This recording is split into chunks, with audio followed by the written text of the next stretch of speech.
Hello friends, welcome to SSC coaching centre. दोस्तों, आज के वीडियो में गणित के बहुत ही अच्छे इंपॉर्टेंट प्रश्न लेकर के आया हूं। पूरा वीडियो देखिएगा। चलिए स्टार्ट करते हैं। पहला प्रश्न है, किसी संख्या का 3/4 9 है तो वह संख्या क्या है। देखिए, कोई भी संख्या है, जब हमें कोई संख्या नहीं पताती होती है क्या है तो उन संख्या को हम x मान लेते हैं। यहाँ पर कह रहा है कि किसी संख्या का, वो संख्या आपको पता नहीं है कि कौन सी संख्या है, उस संख्या को हमने मान लिया x।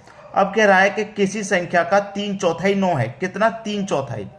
3/4 तो 3/4 कितना है दोस्तों? 3/4 9 है। कोई भी एक संख्या है, उसका 3/4 कितना है? 9 है। तो वह संख्या क्या है? वह संख्या मतलब वो संख्या x का मान जो पूछ रहा है वो बताना है क्या है। ठीक है, देखिए, बराबर में संख्या कट जाती है तो 3 से 9 कट जाएगा आपका 3 बार में, और 4 का हो जाएगा 3 से गुना। तो x का मान कितना निकलेगा? 4 त्रिक का 12 निकल के आ गया भाई। हो गया आंसर। बहुत सारे बच्चे ऐसे होते हैं जो इन प्रश्नों को भी नहीं कर पाते हैं, इसलिए मुझे ये प्रश्न लेकर के आने होते हैं तुम्हारे लिए। ठीक है, बहुत सारे बच्चे ऐसे होते हैं। तो जो भी कमजोर बच्चे हैं, जिन्होंने नया नया स्टार्टिंग किया है, अभी तैयारी करना, जिनको पता नहीं है कैलकुलेशन के बारे में, तो उन तक इस वीडियो को जरूर पहुंचाइएगा। अब देखेंगे अगला प्रश्न। अगला प्रश्न है, यदि a बराबर 16 b बराबर 5 तो आपको कह रहा है कि A square plus B square plus A B बट्टे में A Q minus B Q का मान बता दीजिए क्या होगा।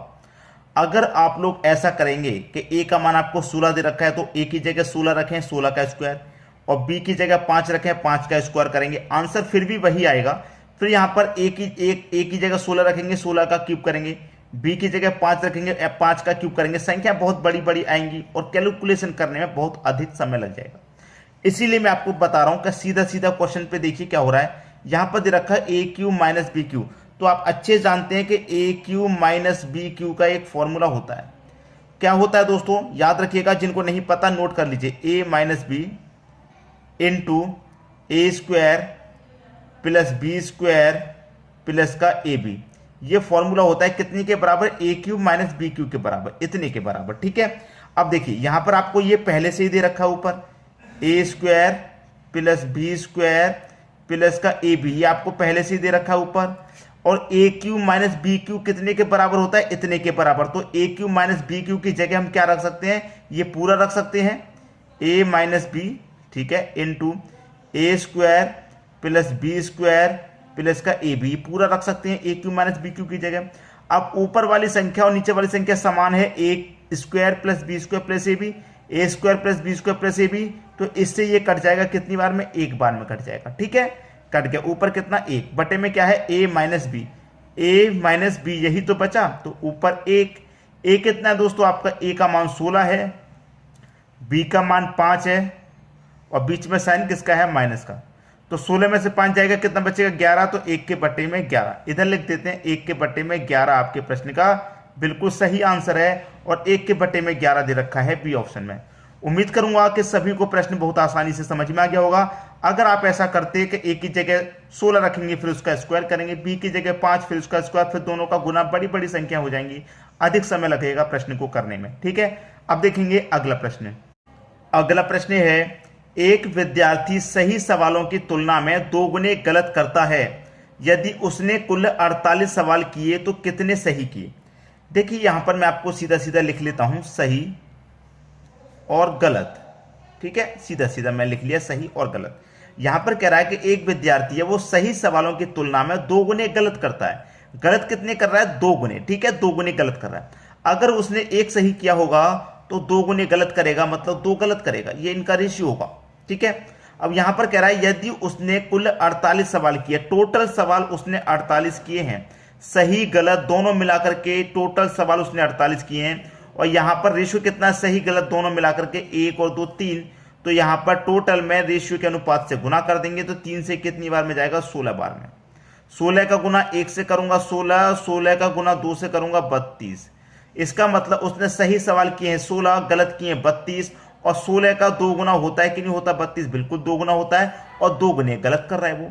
तो यहां पर पूछ रहा है उसने कितने सही किए हैं, तो सही कितने किए भाई? उसने 16 सही किए हैं। बी ऑप्शन आपका सही जवाब है। अब देखेंगे अगला प्रश्न। अगला प्रश्न है, यदि p का p% 36 हो तो p का मान क्या है? भाई बहुत बढ़िया प्रश्न है। आपसे कह रहा है p का मतलब मल्टीप्लाई, कितना P%, P%, परसेंट का मतलब आप जानते हैं अच्छे से, बटे में 100 होता है, बराबर कितना दे रखा है, 36 दे रखा है। P का मान पूछ रहा है, क्या होगा भाई, का P का P से गुना होगा तो कितना हो जाएगा भाई, ये हो जाएगा आपका P² बराबर, और 100 का 36 से गुना होगा तो ये हो जाएगा आपका 3600। क्लियर है इतना। अब देखिए यहां पर P बराबर 3600। अब यहां से स्क्वायर हटके यहां जाएगा तो इसके ऊपर रूट लग जाएगा भाई, स्क्वायर मैंने यहां से हटा दिया, इधर भेज दिया, इसके ऊपर रूट लग गया। अब P का मान पूछ रहा है 3600 का स्क्वायर रूट कितना होता है भाई, 3600 का स्क्वायर रूट होता है आपका 60, बस खत्म।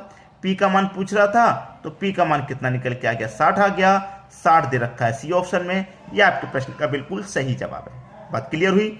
अब देखेंगे अगला प्रश्न। अगला प्रश्न है, यदि हितेश 40 वर्ष का है तथा रवि 60 वर्ष का है, तब कितने वर्ष पहले इनकी आयु का अनुपात 3:5 हो।